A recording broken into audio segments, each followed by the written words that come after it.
How is it going, everybody? Happy Friday. Today is a good Friday. You know why? Because it's called Good Friday. That's what today is. But anyway, happy Friday to you guys, and let's jump right into it. So first of all, a couple of updates for you in terms of One More Spark. First of all, I have gone ahead and I painted all cars up to 1996 as of right now. I do have a few more years to go, and it's going to take a little bit of time because as more and more drivers are alive, more and more changes are going to happen. So what I'm thinking right now is that the prologue video will probably come out sometime late April or early May, and we'll kind of just go from there. Now, one change I am honestly seriously considering is starting from 1987, I am actually going to go ahead and run all the races. Now, to be more specific on that, what I am going to do is I'm going to still start the series at 2001. And for the prologue, what I will do is I will show the team and driver changes still from 1987 through 2000, but I will not show the winners or champions in that timeline. And the reason why is because I want to give you guys all the information.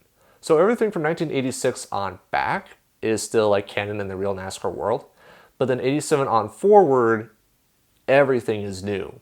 So like the number of wins, number of top fives, number of pulls, all that stuff you guys will eventually get. You won't get it like soon, but once these seasons are done, what I will do is I will give out both Excel documents as well as, you know how you export the results from a race. I would export all the races from the season, and I will give you guys all of that information. And the biggest reason why, and the big influence, if you will, is from What If. I recently saw on Thursday that What If Racing talked about the basic needs for a NASCAR game. And one big thing he really emphasized on was stats. And I used to be like a statistician, like I was going to be a statistician major. Unfortunately, things happened and I became a studio arts major. But the point is, I love stats as much as other stats people. And so because of that, I really want to give a nod to this series to the stats people. And I want to give them as much information from back in the day as possible. Because I know there's a lot of die-hard NASCAR fans that were around back in the days. And so I want to give them that canon information as well. And so to emphasize one more time, I'm going to start with 2001 still. Like that is still going to be canon. Just the only difference is on the bar, I will not show like career stats. Because it's one of those things where it's like, I want to give you guys some puzzle pieces. Because if I give you it all at once, then it's like I feel like I'm going to miss something out. So is it going to be a long series? Yes, but I'm absolutely dedicated to it. And I thank you guys for watching all my stuff. Greatly appreciated. Now let's break down Texas. So last week we were at the Lone Star State with the reconfigured turns 1 and 2. We had the Xfinity Series and the Cup Series racing there. In the Xfinity Series, Eric Jones won the race. And in a couple of tidbits and notes, Bubba Wallace finished 6th for the 5th race in a row. I really hope he finishes 6th at Bristol. Now, of course, I want him to win, but if he finishes 6th again, that'll complete the sixfecta. Yeah, I just made up that word. And then the other big thing from the Xfinity race is that Joey Logano drove the 12 car again, but his engine let go. And so because of that, he had a poor finish, and so he wasn't up there with the other Cup and Xfinity drivers. But congrats to Eric Jones, he is the 6th different winner of the Xfinity Series in 2017. Now let's talk about the Cup Series here. And so last week on Grifftalks we had this, and I believe the winner of the race will be Jimmy Johnson, but the driver I'm going to say to watch out for will be Chase Elliott. And now what happened last Sunday was this. Jimmy Johnson low as Hendrick Motorsports and Chevrolet win in Texas. So yeah, I got one right. So yay, I'm not totally worthless after all. So a couple of key notes. First of all, the racing was pretty good. Even though there was like one and a half grooves to race on, it was still fairly close. Like the top 6 were all just a couple seconds away from each other. So the actual racing was not bad. I need to give a shout out though to Dale Earnhardt Jr. because it was the first time in 2017 that he got a top 5 finish. So excellent job by him.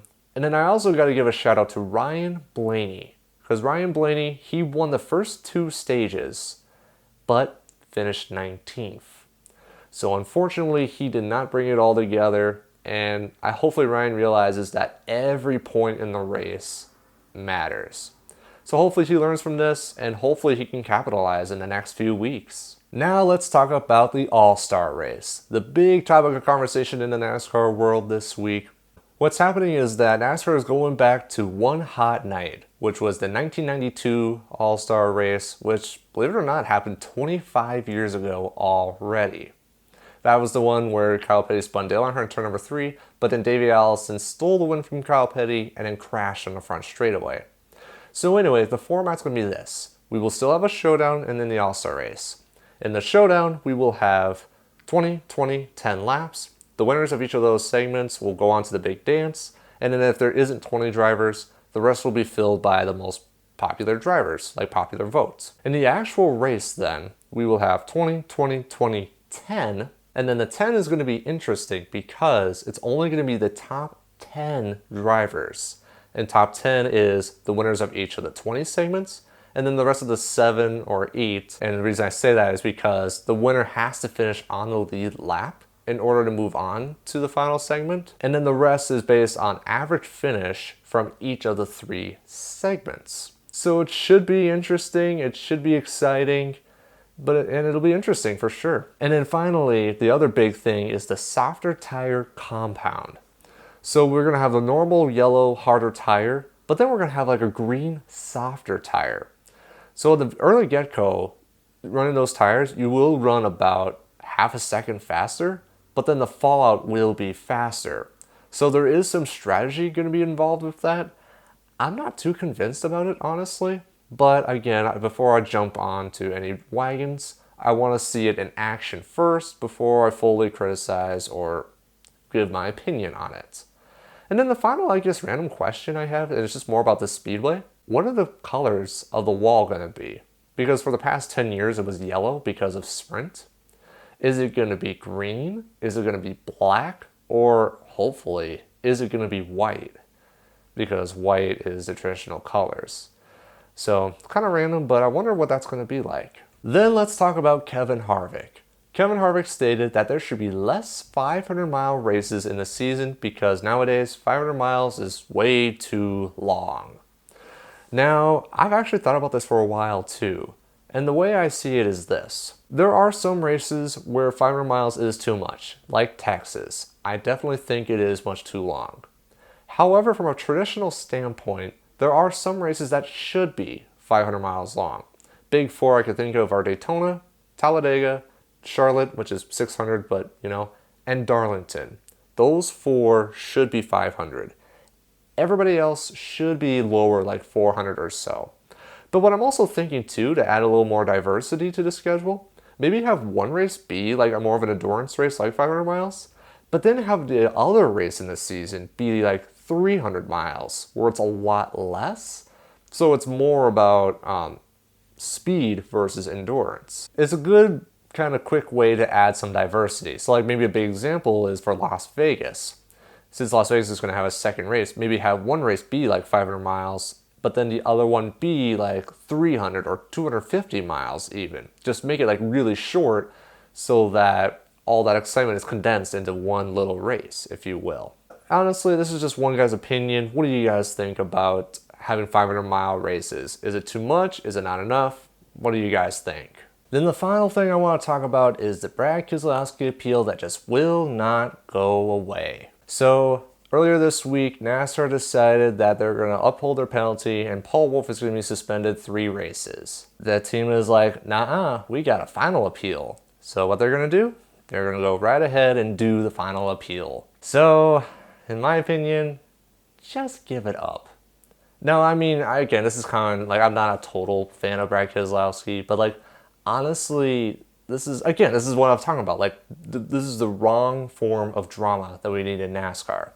The drama that we need is, again, on the racetrack. But instead, Keselowski and the team is like, nah, we're right.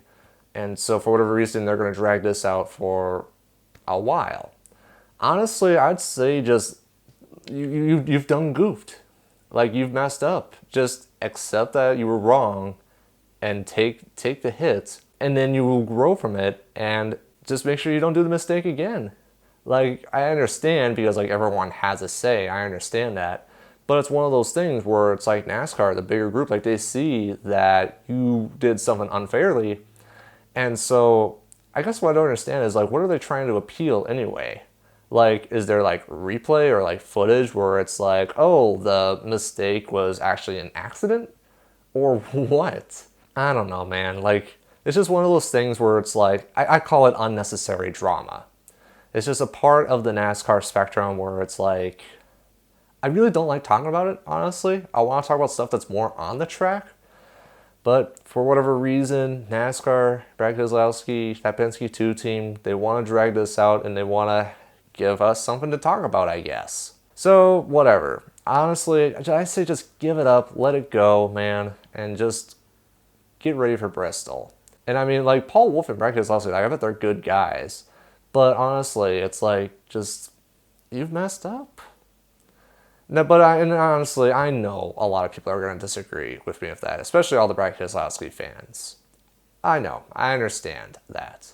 But what do you guys think about that? Like, should they just give it up, or should they fight this through so that we would have more stuff to talk about, if you will? So surprisingly, I'm actually going to wrap the show here. And so the reason why is because I want to spend less time on the show, because I want to still like talk about like breaking down the race, and I want to still talk about some news, but I also want to make it shorter. My hope is that it is shorter. I'm kind of glad if it is. And that's going to be the new format. Unfortunately, I'm not going to do much with comments now, but what I'll do maybe every so often is do like a Q&A session, if you will. But I'm not going to do it every week because it's one of those things where it's like I have to rely on you guys too much to do that. And it kind of gives me less free will, if you will. So I hope you guys have a very wonderful Easter. If you guys go to church on Sundays, hopefully God is good to you guys. If not, enjoy those chocolate Easter eggs. I bet they are fantastic. And it's going to suck not having NASCAR this weekend, but you know what? It's just 1 week. I think we all need a little break from NASCAR. So, thank you guys so much for watching. Be sure to watch out for the Diecast of the Week every Wednesday. Look out for the next episode of Grifftalks on Friday. And then be sure, sometime late April, early May, to check out the prologue to One More Spark. So if you guys haven't already, make sure you hit that like button. If you're new, check out the subscribe button. And thank you guys so much for watching. So until then, I will see you guys next time. And I totally messed up that outro. So thank you guys so much for watching. And as always, I will see you next time.